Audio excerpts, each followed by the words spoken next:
de roquettes à proximité de l'aéroport de Tripoli, la capitale libyenne. Les vols ont dû être suspendus et des passagers débarqués en urgence. L'ONU s'inquiète de la fréquence croissante de ces attaques ayant failli toucher des avions civils. Le blogueur mauritanien Mohamed Cheick Ould Ketir retrouve enfin sa liberté. Il aura passé 5 années en détention au-delà de la peine à lui infliger. Son péché est d'avoir publié un article jugé blasphématoire envers le prophète de l'islam. Près d'un tiers de la population égyptienne vit sous le seuil de pauvreté. D'après le journal gouvernemental Al-Ahram, qui a cité les chiffres officiels, ce taux est en hausse par rapport à celui enregistré en 2015.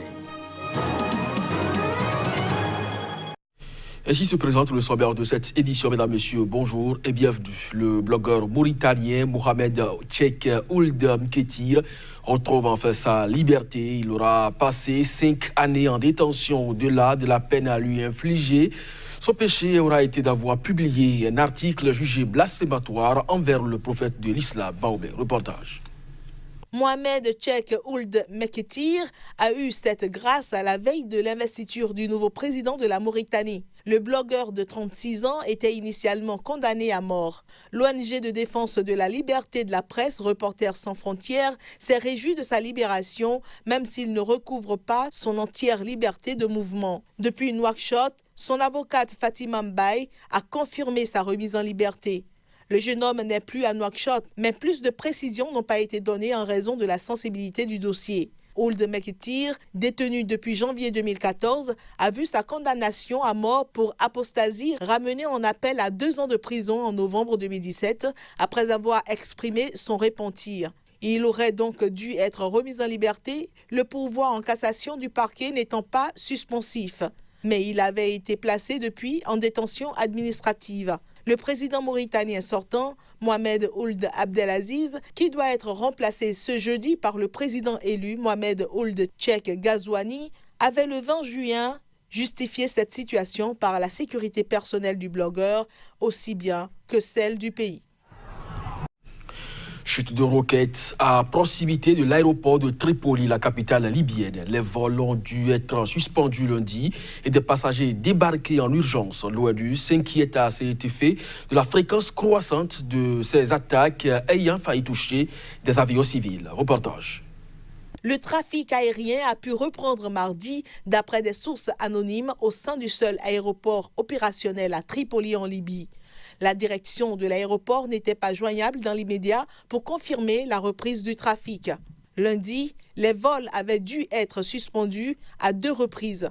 La première interruption a eu lieu durant quelques heures dans l'après-midi et plusieurs vols ont été déroutés vers la ville de Misrata après la chute d'obus près de la piste. En soirée, l'espace aérien a été de nouveau fermé et les passagers déjà à bord des avions débarqués à cause de la chute d'une nouvelle série de roquettes à Mitiga. L'origine des tirs demeure inconnue.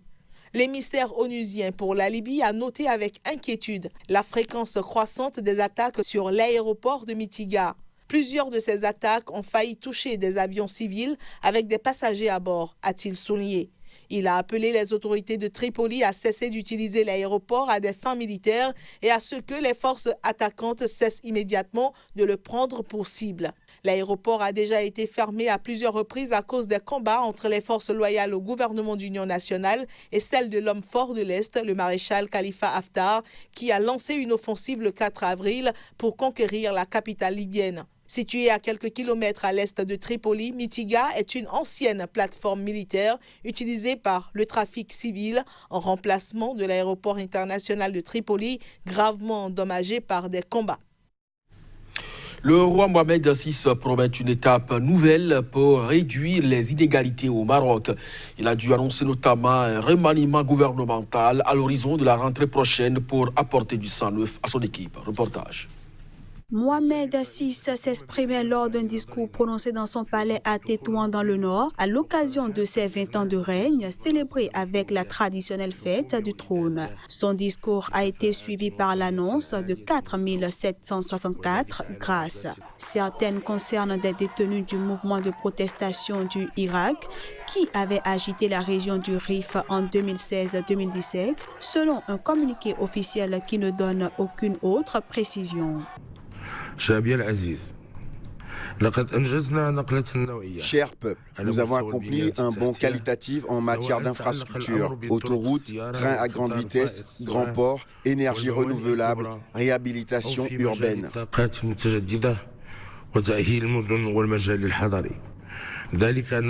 Certains citoyens perçoivent sans doute mal les retombées de ces réalisations sur leurs conditions de vie, notamment en termes de satisfaction de leurs besoins quotidiens et singulièrement en ce qui concerne la fourniture de services sociaux de base, la réduction des inégalités sociales, le renforcement de la classe moyenne. Pour apporter du sang neuf, Mohamed VI a chargé le chef du gouvernement de lui soumettre des propositions pour renouveler et enrichir les postes de responsabilité, tant au sein du gouvernement que dans l'administration, à l'horizon de la rentrée prochaine. Par la volonté de Dieu, cette étape nouvelle sera marquée par le lancement d'une nouvelle génération de projets. Elle nécessite de nouvelles compétences aux différents postes et niveaux de responsabilité. Du sang neuf doit donc être apporté au sein des institutions et des instances politiques, économiques et administratives, y compris le gouvernement. Mohamed VI a également annoncé la mise en place d'une commission spéciale chargée de définir les contours d'un nouveau modèle de développement pour réduire les inégalités sociales et les disparités spatiales. Un millier d'étudiants ont manifesté mardi pour la 23e semaine d'affilée en Alger. Objectif, proclamer à leur tour leur défiance à l'égard du dialogue dont le pouvoir algérien a chargé un groupe de personnalités pour tenter de sortir le pays de la crise politique. Reportage. Président par intérim, Abdelkader Ben Salah a chargé jeudi dernier une instance nationale de dialogue et de médiation de mener des consultations avec la classe politique, la société civile et le Irak, le mouvement de contestation pour définir les modalités d'une future présidentielle que refusent les manifestants tant que les anciens cadres de la présidence Bouteflika sont encore au pouvoir. Je ne connais pas les gens de l'instance de dialogue, mais je sais que le peuple n'est pas content. Je l'ai vu vendredi lors de la grande manifestation hebdomadaire et je le vois aujourd'hui, explique un manifestant. Pas de dialogue avec le gang au pouvoir, scandent les manifestants au milieu d'un fort déploiement policier en contradiction avec les conditions posées par l'instance avant tout dialogue, notamment celle d'un allègement du dispositif policier lors des manifestations. Un état civil, pas militaire, ont-ils également scandé en référence à la place centrale occupée par l'armée dans l'appareil de pouvoir depuis l'indépendance et à son chef d'état-major, le général Ahmed Gaïd Salah, devenu le véritable homme fort du pays, initialement composé de 6 personnes, un ex-président de la Chambre basse et ancien ministre de Bouteflika, un ancien parlementaire, une professeure de droit public, un économiste, un syndicaliste et un universitaire. L'instance a intégré dimanche un 7e membre, présenté comme un jeune du Irak, mais largement inconnu. Déjà fortement contestée, cette instance a aussi appelé 23 autres personnalités à la rejoindre. Mais 6 d'entre elles, dont 4 parmi les plus susceptibles de la rendre légitime auprès du Irak, ont d'ores et déjà décliné. Les étudiants se sont dispersés sans incident en début d'après-midi. Le mouvement pour la renaissance du Cameroun, MRC, a fait le point sur la situation désespérée du premier vice-président Mamadou Yacouba Mota, déporté au CED, ainsi que la disparition de 23 militants du MRC à la suite des mutineries de Kodengui et de Bouéa. C'était au cours d'une conférence de presse organisée à Yaoundé par la 2e vice-présidente et un membre du conseil de défense du premier vice-président du parti. Reportage Narcisse Oum, notre correspondant sur place. Réunie à Yaoundé ce 29 juillet 2019, la 2e vice-présidente du mouvement pour la renaissance du Cameroun, Tatiana Balbin-Noah, et maître Emmanuel Serge Tchenjou, membre du conseil de défense de Mamadou Yacouba Mota, font le point sur la situation du premier président du mouvement pour la renaissance du Cameroun, déporté au secrétariat d'État à la défense, et sur l'interpellation des militants du MRC à la suite des mutineries des prisons de Koundengui et de Bouéa. Nous avons exigé qu'ils soient au contact de leur famille. Nous avons exigé que l'on permette à leur conseil d'entrer en contact avec ces derniers.